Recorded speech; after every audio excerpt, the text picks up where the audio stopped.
To make corkers for funky loopy bows, you're going to need 1/4 inch dowels. They come in a package at the craft store, something like this.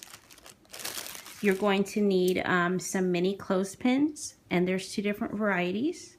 Either one is fine. And you're going to need 3/8 inch grosgrain ribbon and a baking sheet to bake everything in the oven on.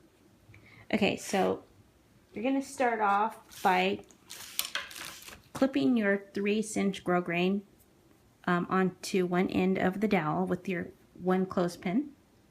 And you can wrap, leaving a bit of a space if you want. Let me see, something like this. You know, not too much of a space, just a very tiny, like one, I don't know, I couldn't even measure, but just a tiny space if you want. What I do is I don't leave a space, but it's totally optional. You can do it either way. They come out the same. Okay, so, and then just wrap all the way down. Just keep going. You want to do it really nice and tight, and you want your spaces or lack of spaces to be even. Every few turns, I just kind of push everything up because I don't like to leave spaces. And then as you get towards the end, just want to transfer it to your other hand.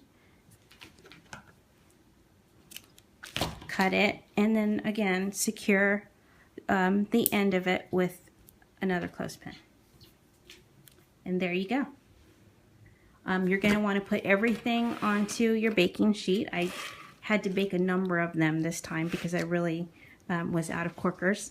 And then you're going to want to bake everything at 275 for about 25 to 30 minutes. Some do it less, some do it more. It doesn't matter. Just somewhere in that range of 20 to 30 minutes is perfectly fine, and you'll get the same results. Okay, and then these ones are actually already baked. When they come out of the oven, you're going to want to remove everything. Just take the clips off, of course, and that was an accident. You just want to take your dowel and just kind of pull it out so that you can keep the curl pattern nice and tight, just like this. And you can see, like I said, I wrapped mine without a space, but when they come out, they have a little bit of space naturally. So, like I said, you'll get the same results pretty much either way. And that's all you need to do. Just do as many as you need, and I like to do as many as I can in, you know, within a couple hours, because I don't want to have to bake new corkers each time I make a bow, because that would make the bow making process way too long. So I just kind of bake what I think I'll need for at least several days or so, and that way I have a lot to choose from when I want to sit down and make a bow. And that's it.